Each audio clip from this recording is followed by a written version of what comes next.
जगदीप धनखड़ की इस्तीफा की कहानी इस्तीफे तक ही सीमित है। अभी तक यह स्पष्ट नहीं हो पाया है कि देश की उपराष्ट्रपति जगदीप धनखड़ हैं, जो किस वजह से उपराष्ट्रपति के पद हैं जो रिक्त कर दिए। उन्होंने इस्तीफा देने के बाद स्वास्थ्य के हवाला दिए हैं कि हमारी स्वास्थ्य ठीक न रहने के कारण हम देश की उपराष्ट्रपति के पद हैं जो रिक्त करते हैं और हमें फिलहाल आराम करने की ज़रूरत है। मगर जगदीप धनखड़ हैं जो इस्तीफा देने के बाद जो स्वास्थ्य के हवाला दिए हैं, यही बातें हैं जो लोग मानने के लिए तैयार नहीं है कि क्या जगदीप धनखड़ उपराष्ट्रपति के पद रिक्त करने के लिए स्वास्थ्य के हवाला दे सकते हैं। जबकि राज्यसभा की कई ऐसे सदस्य हैं जो ये भी सवाल उठाए हैं कि राज्यसभा की सभापति जगदीप धनखड़ हैं जो इस्तीफा देने के लिए स्वास्थ्य का जो हवाला दिए हैं, इसके पीछे कोई और ही वजह है जो दिखाई देती है। जगदीप धनखड़ हैं जो इस्तीफा देने के बाद प्रेस के सामने नहीं आए हैं और उन्होंने अपनी तरफ से यह स्पष्ट नहीं किए हैं कि हमने किस वजह से इस्तीफा दिए हैं। सदन की मानसून सत्र है जो शुरू हो चुका है। मानसून सत्र के पहले ही दिन राज्यसभा की सभापति जगदीप धनखड़ हैं जो सदन में मौजूद थे और उन्होंने सदन भी चलाए थे। राज्यसभा की सभापति जगदीप धनखड़ हैं जो मानसून सत्र के पहले ही दिन काफ़ी ऊर्जा के साथ सदन चलाते हुए दिखाई दिए थे। हालांकि विपक्ष के हंगामे की वजह से राज्यसभा को स्थगित करना पड़ गया था। मगर ऐसा क्या हुआ कि राज्यसभा की सभापति जगदीप धनखड़ हैं जो दिन से अगर सदन चलाएं और शाम होते होते देश की उपराष्ट्रपति के पद से इस्तीफा दे दिए। ऐसा लगता है कि जगदीप धनखड़ हैं जो कुछ जल्दबाजी में ही देश की उपराष्ट्रपति के पद से इस्तीफा दिए हैं और जब जल्दबाजी की बात आती है तो इसमें न केवल जगदीप धनखड़ की मत दिखाई देती है, बल्कि कहीं न कहीं सरकार की भी इस इस्तीफे में मत है जो दिखाई दे रहे हैं। जबकि जगदीप धनखड़ हैं जो 10 जुलाई को ये कहे थे कि मैं अपनी पूरी कार्यकाल है जो निभाऊंगा, यानी कि अगस्त 2027 तक जगदीप धनखड़ का उपराष्ट्रपति के पद पर बने रहने का उनका समय था।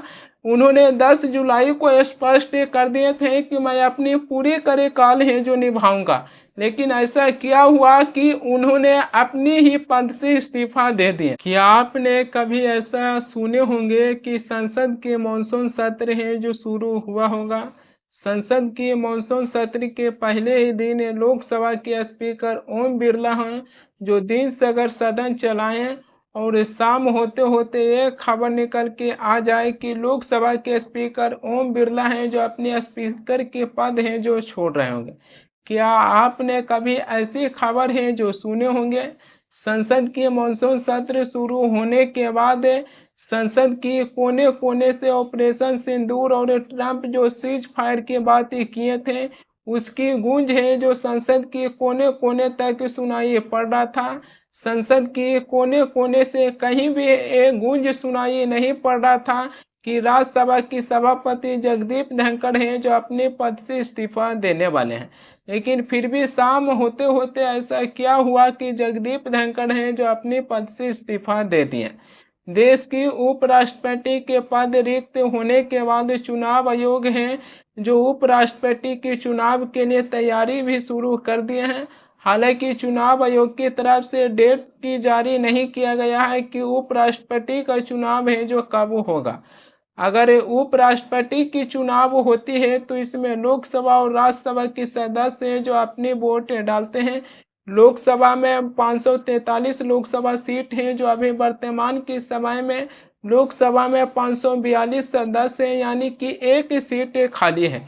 वहीं पर 245 सीटों वाली राज्यसभा में भी 5 सीट खाली है, यानी कि राज्यसभा में भी 240 सीटें हैं। अगर दोनों ही सदन की क्षमता को मिलाकर देखा जाए तो दोनों ही सदन की क्षमता है जो 786 हो जाती है और भारत की उपराष्ट्रपति की चुनाव जीतने के लिए मात्र 394 ही सदस्यों का वोट की आवश्यकता होती है। बीजेपी की बात कीजिएगा तो बीजेपी की लोकसभा में 293 लोकसभा सीटें हैं और वहीं पर वो बीजेपी को राज्यसभा में 129 मेंबर है।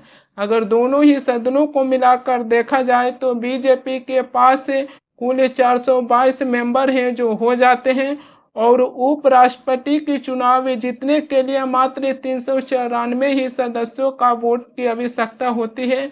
तो अगर बीजेपी पार्टी अपनी तरफ से भारत की उपराष्ट्रपति की चुनाव के लिए किसी को भी अगर कैंडिडेट बनाकर उतारते हैं तो बीजेपी के पास इतनी बहुमत है कि बीजेपी पार्टी है जो अकेले ही उपराष्ट्रपति की चुनाव है जो जितवा सकते हैं। जगदीप धनखड़ की उपराष्ट्रपति के पद छोड़ने के पीछे एक वजह बताई जा रही है दिल्ली हाईकोर्ट की पूर्व जस्टिस यशवंत वर्मा। दरअसल संसद की मानसून सत्र शुरू होने के बाद विपक्षी सांसद हैं जो राज्यसभा में जस्टिस यशवंत वर्मा के खिलाफ है जो महाभियोग प्रस्ताव लेकर आए थे। राज्यसभा की सभापति जगदीप धनखड़ हैं जो विपक्ष के महाभियोग प्रस्ताव को स्वीकार कर लिया, और राज्यसभा की सभापति जगदीप धनखड़ हैं जो राज्यसभा के महासचिव को इस पर आगे की कार्रवाई करने के लिए आदेश है जो दे दिए थे। मगर यहीं पर उस सरकार की मंशा है जो ठीक नहीं था। दरअसल बीजेपी सरकार भी इससे पहले कह चुके थे कि जब संसद की मानसून सत्र शुरू होगा तो हम दिल्ली हाईकोर्ट के पूर्व जस्टिस यशवंत वर्मा के खिलाफ सदन में महाभियोग प्रस्ताव है जो लेकर आएंगे। दरअसल सरकार को ये कहना था कि दिल्ली हाईकोर्ट की पूर्व जस्टिस यशवंत वर्मा के खिलाफ पहले लोकसभा में महाभियोग प्रस्ताव है जो लाया जाए, उसके बाद है जो राज्यसभा में जस्टिस यशवंत वर्मा के खिलाफ महाभियोग प्रस्ताव है जो लाया जाए। ये सरकार का मत था।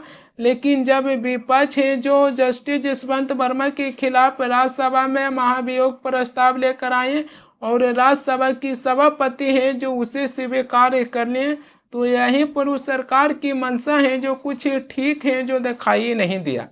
टाइम्स ऑफ इंडिया की रिपोर्ट के अनुसार सूत्र ये बताते हैं कि राज्यसभा की सचिवालय की एक पदाधिकारी द्वारा ये सोमवार को संदेश है जो जगदीप धनखड़ के पास है जो पहुंचा दिया गया था कि अगर जगदीप धनखड़ है जो खुद अपने पद से इस्तीफा नहीं देते हैं तो अगले ही दिन जगदीप धनखड़ को अविश्वास प्रस्ताव की सामना है जो करना पड़ेगा। यानी कि बीजेपी सरकार है जो जस्टिस यशवंत वर्मा के खिलाफ महाभियोग प्रस्ताव लाने के लिए तैयारी कर रहे थे, लेकिन बीजेपी की तरफ से ये भी संदेश है जो सोमवार को ही जगदीप धनखड़ को दे दिया गया था कि अगर वो अपना पद नहीं छोड़ते हैं तो सरकार है जो उनके खिलाफ अविश्वास प्रस्ताव है जो लेकर आएंगे। ये सब सूत्र के हवाले से ही बताया जा रहा है, ऐसा नहीं है कि कोई कन्फर्म है जो इसको लेकर कहा जा रहा है। टाइम्स ऑफ इंडिया की रिपोर्ट के अनुसार सूत्र के हवाले से ही ऐसी खबरें हैं जो सामने आ रहा है। जगदीप धनखड़ है जो दिल्ली हाईकोर्ट के पूर्व जस्टिस यशवंत वर्मा को लेकर कई बार है जो आलोचना किए थे। दरअसल 14 मार्च को दिन दिल्ली हाईकोर्ट की पूर्व जस्टिस यशवंत वर्मा के घरों पर आग लग गया था और उनके घरों से आधे जले नोट है जो मिला था, जिसके बाद देश की उपराष्ट्रपति और राज्यसभा की सभापति जगदीप धनखड़ हैं जो तुर्ता में एफआईआर दर्ज करने के लिए बात कहे थे। जगदीप धनखड़ हैं जो जस्टिस यशवंत वर्मा को लेकर ये कहे थे कि यह केवल चिंताजनक बात नहीं है बल्कि ये हमारे न्यायपालिका की नींव हिला देने वाला है।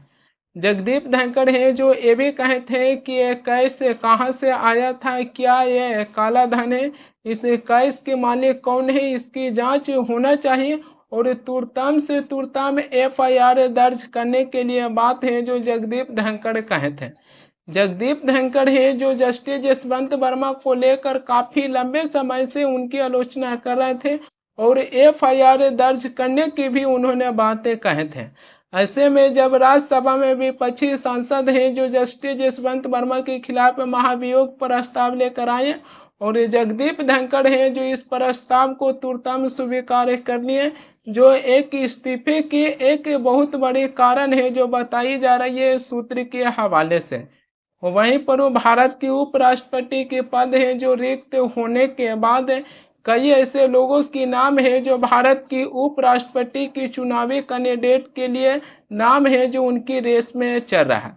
ऐसे में बीजेपी की ये सोच है कि अगले साल विधानसभा चुनाव होने वाली है, जिस राज्य में उसी राज्य से कोई चुनकर है जो भारत की उपराष्ट्रपति उनको बनाया जा सकता है। ऐसे में नवंबर में बिहार विधानसभा चुनाव होना है और इसमें जनता दल यूनाइटेड की सांसद और राज्यसभा की उपसभापति हरिवंश नारायण की नाम भी उपराष्ट्रपति की रेस में है जो चल रहा है।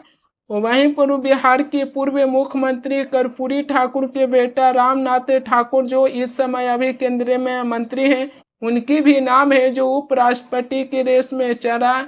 यहाँ तक कि बीच में यह भी खबर निकल के आया कि बिहार के मुख्यमंत्री नीतीश कुमार हैं जो भारत की उपराष्ट्रपति हैं जो बन सकते हैं। मैं सवाल ये पूछना चाहूँगा कि बिहार के मुख्यमंत्री नीतीश कुमार हैं जो बिहार विधानसभा में सही से अपनी बात है जो नहीं रख पाते हैं, क्या नीतीश कुमार हैं जो राज्यसभा में जाएंगे और राज्यसभा की सभापति बनेंगे तो क्या उस सदन को संभाल पाएंगे? कई ऐसे लोगों के नाम है जो उपराष्ट्रपति की रेस में चल रही है, लेकिन अभी कोई कन्फर्म किसी का नाम है जो निकल कर नहीं आया है।